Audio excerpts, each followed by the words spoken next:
La selección española pierde ante Bélgica en el segundo encuentro de las ventanas FIBA del mes de febrero en un partido gris y marcado por el poco acierto del tiro exterior, y hoy en el canal nos preguntamos qué le ha pasado al equipo de Sergio Scariolo y si realmente estamos ante una selección de transición. ¡Vamos allá!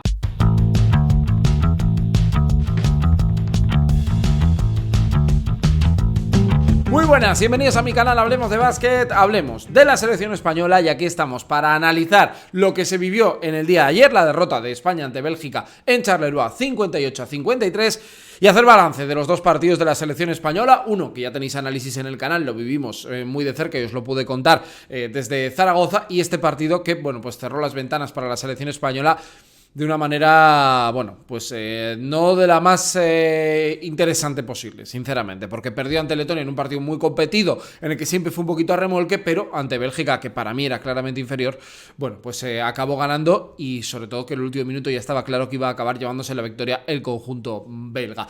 Esto no le complica la clasificación para el europeo, porque sí que es cierto que le quita margen de error, porque tendrá que ganar a Eslovaquia, es un grupo de 4, en el que pasan 3, Letonia está dentro por ser anfitriona. Es decir, no da sensación de que se vayan a quedar fuera de un europeo, pero sí da que pensar de cara al preolímpico de Valencia, que es del 2 al 7 de julio, y bueno, pues de cara a los Juegos Olímpicos y lo que vendrá después. Porque la pregunta que todo el mundo se está haciendo es si realmente estamos ante una selección de transición, la que nos llevará desde la generación del 80, los Juniors de Oro, a la nueva hornada de jugadores que hemos visto muchos de ellos invitados, pero que ninguno de ellos ha jugado un minuto durante estas ventanas. Vamos a hablar de todo ello, y mañana, si este vídeo tiene mucho apoyo, veréis que es mucho apoyo. Bueno, pues que lleguemos, por ejemplo, a 77.000 suscriptores. Mañana vamos a tener un vídeo analizando, si hay ese apoyo, mis dudas y mis certezas de cara al preolímpico, ¿vale? Que yo creo que ya viendo un poco estos dos partidos, viendo cómo evoluciona todo, podemos empezar a hacer un análisis de lo que yo veo fijo, de lo que yo tengo más dudas, de dónde puede bailar un poco la lista de Scariolo, porque creo que es una lista decisiva y en la que van a tener que aparecer muchos jugadores que no han estado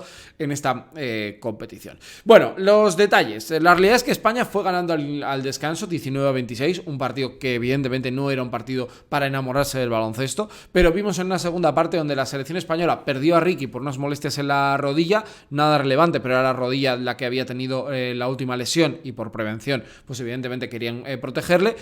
Ganó Bélgica el tercer cuarto 21-13, y en el último ganó también la selección de Bélgica 18-14, bueno, con un partido en el que Reti Nova-Sohan jugó muy bien, el exjugador de Asbel acabó con 19 puntos, Gillette, que jugó en Tenerife, 15-8, y es cierto que no tuvieron un gran porcentaje, pero dominaron con cierta suficiencia al final de partido ante una selección española que solo tuvo a Darío Brizuela como anotador relevante, 14 puntos, Parra, que bueno, pues había recuperado de sus problemas en el tobillo, 10 puntos, pero a partir de aquí Ricky 4-4-3, Juancho 2 puntos, 4 rebotes, muy lejos del nivel que se tiene que esperar de diferentes jugadores, no el caso de Ricky, que bastante, bueno, pues ha vuelto a la lista. Bien, el análisis que os quiero traer aquí al canal es un poco hablar de lo que nos dejan los dos partidos.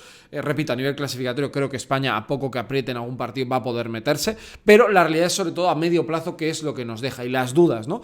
Hay gente que habla de una revolución, que necesitan dar entrada a los más jóvenes, Nieli Ndiaye, por ejemplo, que podría haber sido un candidato para entrar, viendo las debilidades en el juego interior, ha estado, ni gente como Hugo González, jugadores como Mario Saint-Supéry, yo creo que todavía están verdes estos para poder entrar, o Jordi Rodríguez, pero lo cierto es que España se le han visto, bueno, pues por primera vez en muchos años, una situación de debilidad, ¿no? De no ser el equipo más fuerte que todos recordamos. Es cierto que si hacemos un análisis histórico, la generación del 80 ha dado muchas medallas, que los que cuando ya se terminó la generación del 80, los del 85, 87, 86, 88, 90, 91, Ricky Rubio nos dieron un mundial y un oro no europeo en el 2022, acompañados de Lorenzo Brown, que este tema también es importante, y ahora pues da la sensación de que estamos un poco a caballo en una situación en la que ya esa generación de los de finales del 80 son veteranos, y que hasta que llega la de los del 2000, pues hay un impasse ahí en el que puede ser ciertamente complicado. Para mí, varias cosas. Primero, creo que de estos dos partidos lo que se puede extraer es que España, si no tiene a Ricky en plenitud, si no está Lorenzo Brown o no está Juan Núñez, solo tiene a Darío Brizuela como un generador principal desde el 1 contra 1. Y eso es un problemón. Es lo que le mató en el Mundial a España. Para mí, claramente, no tener, ya no digo un base, sino alguien que te genere ventajas, te saque faltas, verticalidad, bueno, te le da al equipo un ritmo, porque el resto de jugadores son jugadores pues buenos en lo suyo, pero más especialistas, jugadores más planos en ese sentido, ¿no? No son creativos. positivos. Para mí esta es una de las claves, sumada al otro gran problema, para mí ya histórico en los últimos años de la selección española, que es el tiro exterior. Ayer acaba con un 5 de 20, el otro día cifras muy similares también ante la selección de Letonia jugando en casa. Es decir, España no es una selección eminentemente preparada para tener superanotadores desde la larga distancia. Y si además tu generación de juego, Ricky todavía está lejos del nivel que se le puede esperar, y es Darío Brizuela el único que te genera, porque es el único que tiene chispa y verticalidad, pues la realidad es que la película se complica. Y creo que estos dos males se han visto muy identificados en esta lista. ¿Por qué? Porque no estaba Lorenzo Brown, Ricky evidentemente no se le puede pedir más, Juan Núñez tampoco estaba, un tirador como Alex Abrines que tuviera desatascada alguna situación tampoco, incluso un jugador interior al que meterle un balón dentro y generar como Billy Hernán Gómez tampoco estaba, y evidentemente ni Aldama ni Garuba, sobre todo Santi Aldama, el de Memphis Grizzlies, bueno, pues tampoco podía entrar por jugar en la NBA. Para mí estos dos problemas son importantes, pero luego para mí varias cuestiones o conclusiones que detecto. Lo primero, que los que son jugadores de rol, cuando deben convertirse en relevantes, no están capacitados o no se han visto preparados para dar el paso. Creo que la diferencia de la selección que gana el Mundial, por ejemplo, es que Rudy, que era un jugador, no vamos a decir secundario, pero no era Navarro, Pau, Marc, Calderón, por poner ejemplos, o el propio Ricky, siendo muy joven, da un paso adelante, que Marc Gasol da el paso adelante, que vemos a gente como Víctor Claver da un paso adelante, Sergio Llull da un paso adelante. Bueno, pues esta selección, en este contexto y en estas dos ventanas, de partidos de las ventanas, no lo ha dado.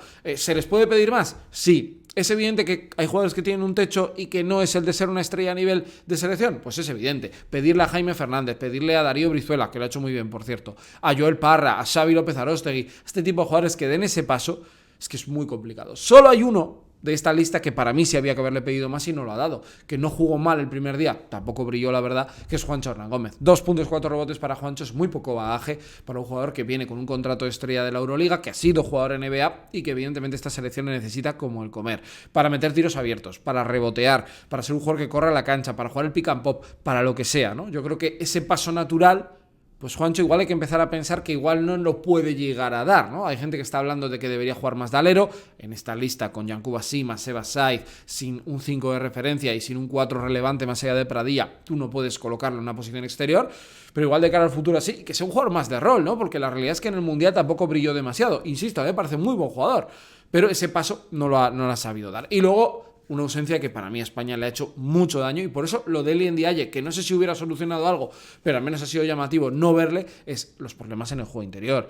Yankuba Sima es un jugador de rol, Seba Saiz es un jugador voluntarioso, pero evidentemente no tiene el talento de un Billy Hernán Gómez, un Usman Garuba, uno en ataque, otro en defensa. El tamaño de Santi Aldama, que creo que va a ser una realidad en el próximo preolímpico, bueno, pues es un jugador demasiado relevante en esta plantilla. Y los que son muy jóvenes, sobre todo el caso de Izan Almansa, pues no puede ir. A Daimara para mí todavía le falta un puntito de cocción en su juego.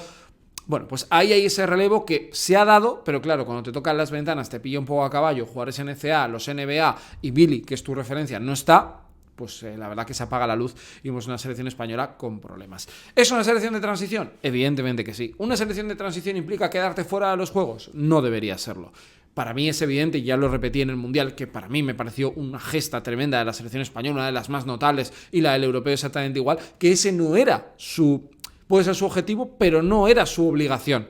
Era competir bien, ser un equipo que pueda llegar a cuartos, que pueda entregar partidos de mucho nivel, que ponga contextos favorables para que se pueda llevar el partido, pero no ese nivel de exigencia. También es cierto, yo creo que España no está para perder los 2 partidos de las ventanas, por mucho que los jugadores estén oxidados, estoy de acuerdo con Sergio Scariolo, por mucho que te falten jugadores, creo que sobre todo a Bélgica, España le tenía que haber ganado sin ningún tipo de problema. Repito, que esto no cambia porque España va a estar en el europeo, a poco que gana Eslovaquia, que me parece una selección muy menor.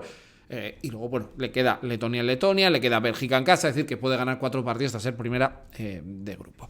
Esta era la reflexión que os quería traer en el día de hoy. Mañana, repito, si hay mucho apoyo, tendremos ese vídeo con la lista que yo llevaría y mis dudas y certezas que tengo de cara a esto. Y esta noche también un vídeo hablando de otro jugador que no ha estado en la lista de la selección española, pero que apunta a volver a la Liga CB. ¿Cómo lo veis vosotros? ¿Creéis realmente que la selección española está en un proceso de transición? ¿Creéis que hay algo más? Hay gente ya pidiendo la cabeza de Sergio Scariolo. Ni era el mejor de la historia después de ganar el europeo, ni el peor por haber perdido 2 partidos. Calma, coherencia, y yo creo que esperar un poco, porque es cierto que la selección española varía mucho cuando no están unos jugadores y no están otros. Pero es cierto que hay que ir viendo también cómo hacen ese acople de los Golden Boys, porque yo creo que tanto en Liga CB como en la selección deben ir entrando poquito a poco en los planes. Nos vemos en el próximo vídeo. Hasta luego, adiós.